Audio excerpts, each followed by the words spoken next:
It used to be considered that computer engines were fantastic calculating machines, but they didn't understand anything about chess, and so were unable to play long-term positional sacrifices.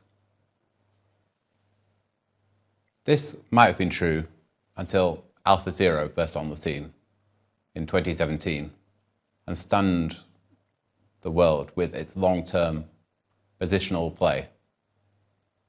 This game I'm about to show you is an example that still leaves me speechless. He sacrifices a whole piece for nothing, as far as we can see, but his opponent can not find any good squares for his pieces, and eventually white wins 20 moves later. I'll try to understand and explain to you as we go through. We have a normal Queen's Indian position here, and AlphaZero played d5. It likes this pawn sacrifice. After e takes d5, knight h4 is the point. You're ready to regain the pawn, because you're attacking it with the bishop. Black can't take, because the bishop is hanging on b7. So the only way of holding onto the pawn is this ugly move c6. So e takes d5, knight takes, knight f5. So black's a pawn up, but it's quite hard to develop the queen side. The pawn on c6 gets in the way. There's a potential hole on d6, and the knight is strong in f5. The knight dropped back, getting ready to push the d-pawn. e4, getting ready to bring the queen out to attack. Black expanded himself. We exchanged. The knight came out. It was taken. And here an important intermezzo.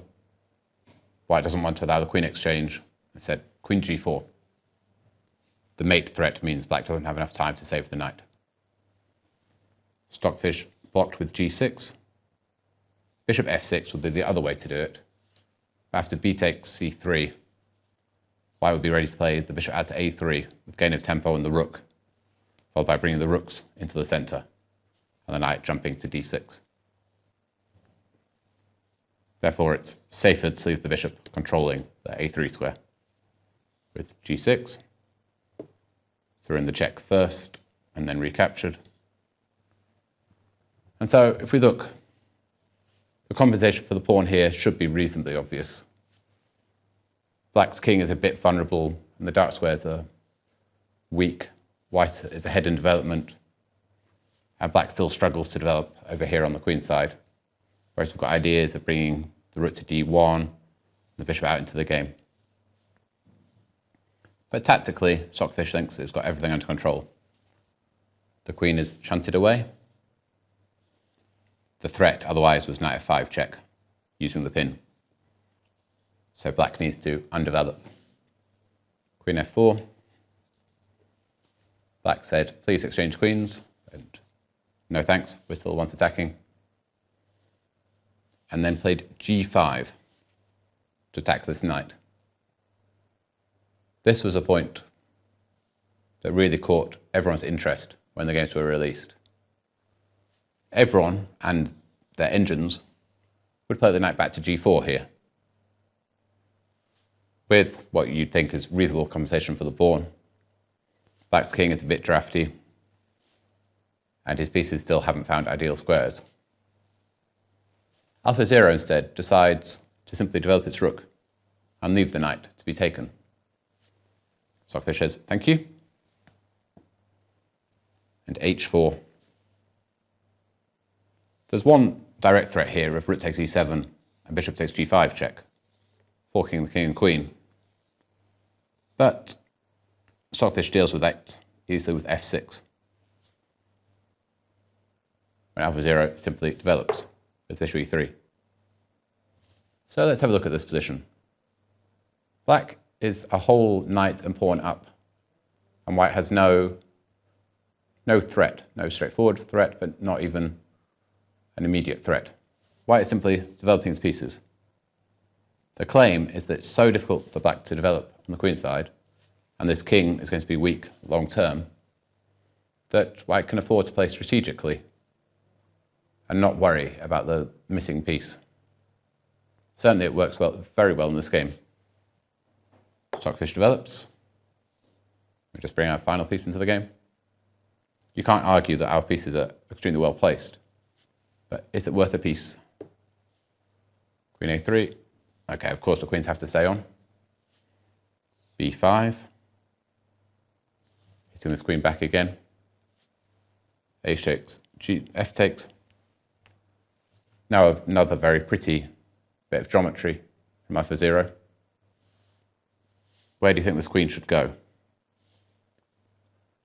AlphaZero finds a very strong square. The main thing is we don't want to allow the queens to be exchanged. He goes queen h4 check. It can't be taken because of the pin. After king g6 goes all the way back to h1. It doesn't look very active here, but we attack the pawn on c6. We have potential to play bishop f3 when the queen will come out to h5 or h6. And the queen is perfectly safe from being exchanged. Black still has this big issue of how to develop over on the queen side. Moving the knight drops the c6 pawn when white will enter with the queen as well as the bishop and rooks.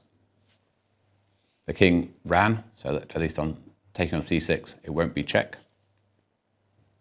Another slightly strange thing, we're a piece down, we start exchanging pieces. But to make perfect sense, AlphaZero exchanges all the active pieces and just wants to leave black with this rook and knight, so doing nothing. While the knight fails to develop, it means that in actual fact, black is playing a rook down rather than a piece up. The bishop on f5 was necessary to control the d7 square, and so we exchange it off. Stockfish retreated, and the bishops are exchanged.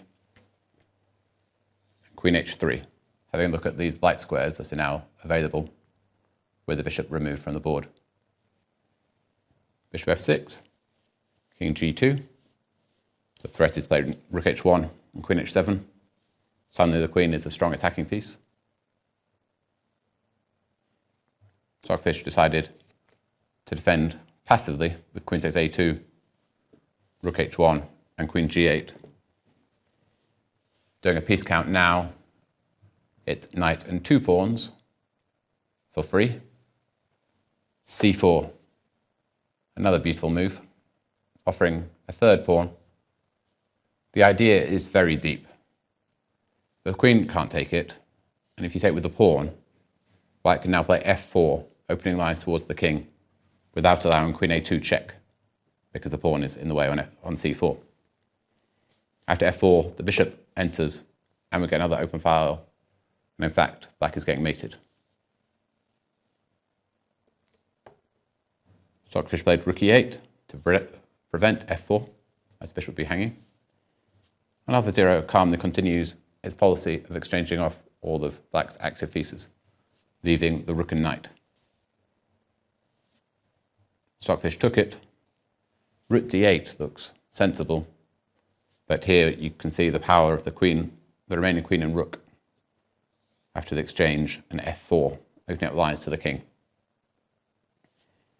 The line still seems somewhat astonishing. The black shouldn't be perfectly fine here, but with f5, g takes, rook d6, suddenly it's simply queen and rook against queen, and an obvious win. The threat is queen f6 and rook d8 mate, and there's not very much that black can do about it.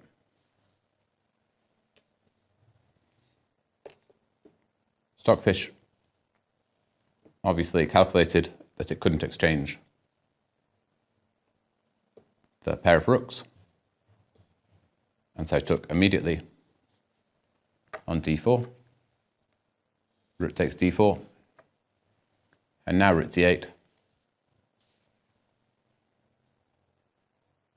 But after rook takes d8, queen takes d8, queen e6. Despite black's huge lead in material, he was in a lot of trouble. This rook and knight are still useless. The threat is queen e5 check, when queen f6, rook h7 check collects the queen by deflecting the king. And the only way to stop that is to finally develop this knight But now rook d1 pinned the knight to the queen. Tried knight c5, attacking the queen, but rook takes d8, knight takes, and rook takes that hapless rook that never made a move. Left white in a winning endgame. After b c4, rook takes a7, and rook a4. The pawn on c4 is hanging, when white is the one who's exchanged for a pawn up with a technical task AlphaZero succeeded in and won the game. Allowing this knight to drop on h6 was a stunning idea, simply playing against the fact that black could not develop his rook on a8 and knight on b8 and had no counterplay of his own.